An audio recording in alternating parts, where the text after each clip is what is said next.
Managing stock efficiently requires tracking every movement of stock, whether it is coming into the business or it is going outside of the business or it's moving within the business. These movements are normally classified into three. The first one is inbound movement. This is where stock is moving into your business. For example, when you make a purchase of stock. The second one is outbound movement, and this is where stock moves from your business to another place. And that a good example of that is when you sell stock. And the third and last category of stock movement is internal. And internal is where stock moves within your business. For example, when you transfer stock from one warehouse to another, that is an internal movement. When a system is well done, these movements are supposed to affect the stock ledger. And they affect the stock ledger in two ways. Number one is the quantities, and number two is the valuation. ERPNext is not an exception, and I am going to be showing you today how this is achieved through purchase orders when we make purchases. I'm going to show you how it's done when we make sales and also how we do stock movements. Let's dive into it. So let's get into it. The first thing that we are going to do here, because I want to first of all show you how we normally do inbound, where stock is coming into your business. Let's say you have a purchase order. And here, of course, you're going to put in your purchase order, but we could first of all have seen stock balances, stock balance report. And this is where we normally have all these things like quantity. So you can see the quantity that we have in the warehouse now, and we can also see its value. Yeah. So currently it's reading at that the valuation, the in value is this. And the balance that we have in the warehouse is, let me see, in the stores. So we are going to be using the stores. We have 240 of which product. This is the 1 plus 20. We have 240. And the valuation of that is this 20,640. So I will actually not even overwrite that one, that tab. I open another one and I go and do a purchase. You can either decide to do either a purchase order or a purchase invoice. Let me just go directly to purchase invoice. And what I would like to show you is that the purchase invoice is not going to affect stock in any way. So I'm going to be showing you how that is done in ERPNext. Let's do here that we have this supplier and we need those products today.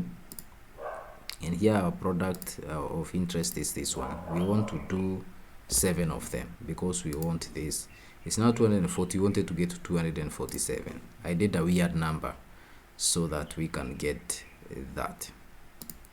Now, the other thing that I need to do is remember, by the way, that these 7 are cartons. That is why the price is coming to this high. But we can continue with that. So 7 is basically 7 times it's going to be 7 times 24, I believe. We did a conversion rate of 24. So this is not going to be 27 rather, but what we can do is we proceed with it as is. So this is not going to be 47. Where is it? 247 here. It's going to be way higher than this. But let's see. We just want to see this changing, right? So we just proceed with this.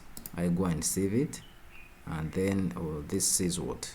Let's see. Expense head changed. That's okay. Not a problem. And then the other thing that we'll need to do is to submit it. Yeah, this is now submitted and into the system. If we come to a report and rebuild it, you'll notice that our stock has not changed and even our in value has not changed. So in ERPNext, the document that affects that stock is basically the purchase receipt, because this is an invoice and you have been issued a purchase invoice. You could even have probably paid it. So for those people who think it's about payment, no, it's not payment. I can make a payment and I can show you. so this is going to be maybe cash, so that you don't have a lot of problems. And then I'm going to save it and submit it. So what you're going to notice is that this invoice now says paid. You see that purchase invoice is paid, but when you come here and rebuild, this is still, there is no stock here. And that is why I was saying it's not the purchase invoice or any other document that affects that, but rather the purchase receipt. So when we do a purchase receipt, now here we need to tell the system how many we are receiving. And let's go ahead and receive the 7 of them. So let's see. Okay, we need to change. You remember the last video we did where I showed you how to do the quantity of stock that can be received in a warehouse. I believe you remember that put away rule. So we need to change this capacity of this warehouse. This is the store's warehouse. We can change this to something like 1,000, so that we don't have those problems. And then when we come here, so what basically this did is that we are trying to receive this stock. I think I should have shown you that first. Let me get it back to 15. And then I go here and I try to save. You see, this is saying 168 quantity of item. This is basically our this one. You see, this is what is 1, 2, 3, 4 all the way to 9. It's being received into warehouse stores with capacity of 120. Yeah, and it is saying please adjust the quantity so that you can receive. So the put away rules here tells the tells our warehouse here that it cannot receive more than 120 items. Yeah, and that is why we have a complaint. So we need to change this to something like 1,000 so that we can be able to receive that. I don't know what is happening outside. The dogs are barking all over, but it's alright. You see, now when we do that, we are able to see that to receive that, and then I go ahead and I submit. Now this is a purchase receipt for this invoice. Now when that is done, without a doubt, when we come back to our stock balance report and we refresh, these are going to change. You see, now this changes to 408 and the valuation changes to 35,080, 35,088,000. You see that?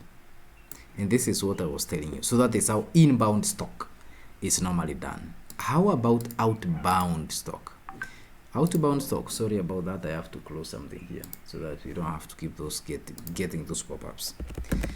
This one, we are going to do a sales invoice. Now we want to sell this item. I believe we have a customer. If not, we are just going to create one. We have one, and let's say we are selling the same OnePlus. Yeah, and remember that when we are selling, now we are selling in quantities. I hope you remember when I was explaining how you do the different UOMs within ERPNext, such that you can buy in cartons and you sell in units. So for example, you see here we bought 7 cartons, but the quantity that came in, this one was, let me pull a calculator here, calculator, this one, and I want to show you something. We bought 7 cartons, so we had 240 items in our warehouse, but now we have 408. So how many came in? We got 168 into this.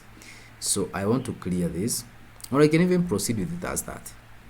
Now 168 divided by 7, so we can see that one carton has 24 mobile phones. So this is what happens here. When we were buying, we bought in cartons, but when we are selling in units. So when I sell, for example, 3 of them, I'll expect this to come down to 408. It's not going to deduct in cartons, but rather in units.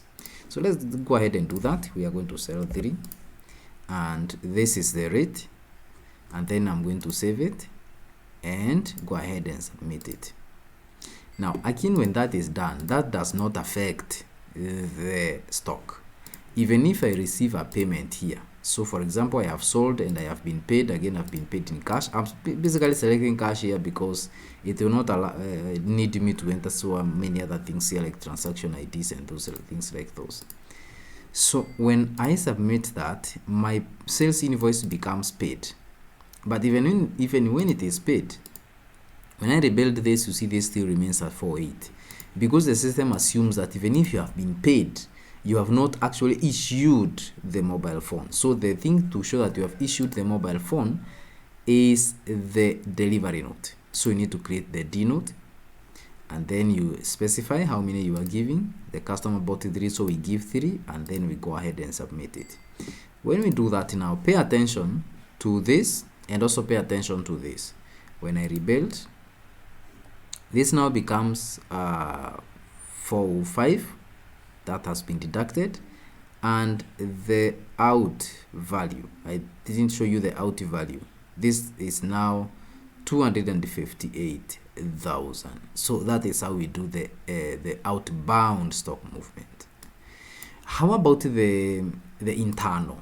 Now, internal, ERPNext has something that we call let me go to stock and see. We can use what we call a material request or a material issue. So basically what happens here is that when you are doing a material request, you need to be, for example, sitting in one warehouse and you request material from maybe the main warehouse. All right, and I personally believe that that's the best way to do this. So the manager in the requesting warehouse requests for materials from the manager in the issuing warehouse. So when we come here, we're going to do this. So we assume that I am the one requesting. You see the purpose here can be either purchase or material transfer or material issue or this. We are going to do material transfer. And when you do, let me just remove it so that I can show you something. You notice that here we have scan item. We don't have anything here. We have set target warehouse. But when you change to material transfer, we have set the source warehouse. And we want this to move from stores, and we want it to go to finished goods warehouse. So let's first of all refresh and see something. Now here, the balance that we have in the stores is 405. The balance that we have in the finished is 408. How are you about to move this 5 from here to here? So let's go ahead and do that. So we are going to move that, and we are going to do this one required by today, and we move just 5. So this is what is called a material transfer. So when we do that and we submit, remember this one is a material transfer. So when we come back here, notice what happens to these quantities 405 and 1008, and rebuild. You notice that still looks like nothing has happened. Why? Because materials have not been received into that warehouse. So what we are supposed to do is to initiate a pick list for that warehouse. So what a pick list is basically the person that is sitting on the other side accepting that actually I have received those items. So we do that. Here you notice that there is a button that says create stock entry, and this basically is the person that is on the other warehouse. Remember, we are inside a pick list. They are the person that have said yes. So a pick list is something like, yeah, I have received 5 of those. Remember, there could be 100 items here. So he will go entering all those things and receive the quantities that that they have actually received inside the pick list. Then what you need to do here next is create a stock entry, and this is what is going to affect our stocks. So when I do the stock entry, again here, you need to specify the things that you are actually making a stock entry for. When we do that, and we now come back to our report and rebuild it, you notice that the items have moved. They are no longer in the excuse me, in the stores warehouse. They are now in the finished goods warehouse. That is why I would like to end our today's video. Now again, just so that I remind you, now again, I want to remind you, subscribe to my channel and also give this video a thumbs up if it has added you value. The other thing, I will leave the link to my LinkedIn channel below. If you have not followed me, follow me on LinkedIn, because that is where everything that doesn't get to YouTube goes. So if you haven't already, make sure you follow me so that you don't lose any of those. Thank you so much. See you in a different video.